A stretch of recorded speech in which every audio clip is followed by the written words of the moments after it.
Sadly, very sadly, earlier this week, we got the news that our favorite and funniest man on the planet took his own life. Robin Williams committed suicide due to severe depression. But when you read all the media reports and listen to the TV and the radio, the next sentence is, we need to open this dialogue about depression, and then it all just seems to fade away. I want to talk to you about depression because, believe it or not, I am the face of depression. I am a happy person. I have a wonderful life.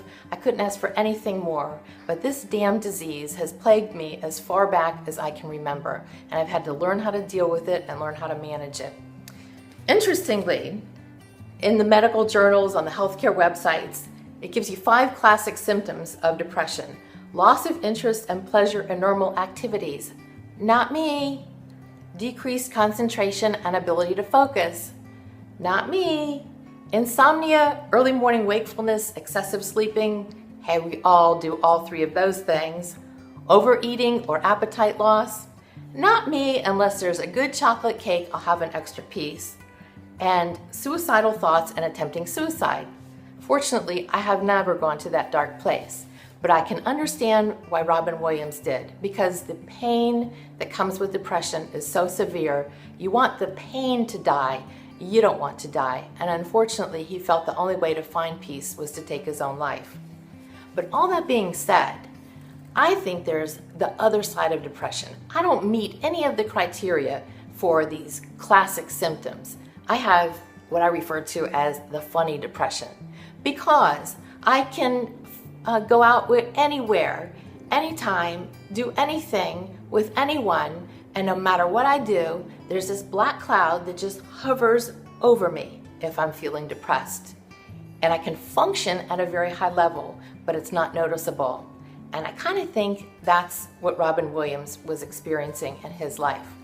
But all that being said, what I want to share with you today are 3 tips to help you if you're the kind of person that deals with the other side, the funny side of depression, and also 3 tips to help you if you know someone who is suffering from depression.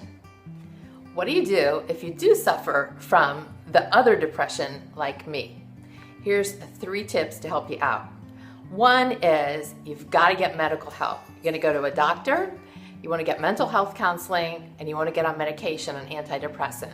There's a lot of them out there, so you're going to have to try different ones. I call it medication roulette until you find the one that's really going to work effectively for you. Tip number 2 is tell your trusted friends, family members that you suffer from depression, because people don't know that you need help if you don't ask them. And they care about you, they love you, and they want to be there for you. And tip number 3 is do number 1 and 2 and know and be confident that you're going to feel better. This is something you can overcome. It's going to take some time, it's going to take some perseverance, but you can feel better. How do you help someone who is depressed? Here's your 3 tips. Number 1, I told you earlier, you can't always look at a person and tell that they're experiencing depression, but you have your intuition and your gut feeling when there's just something that's not right. And don't be afraid to ask and say, hey, you're just not yourself lately. Is there anything you want to talk about or anything I can do to help you out? They'll probably say no. You might have to ask a few times before they open up. Tip number 2 is just be a good friend. This means call to say hi.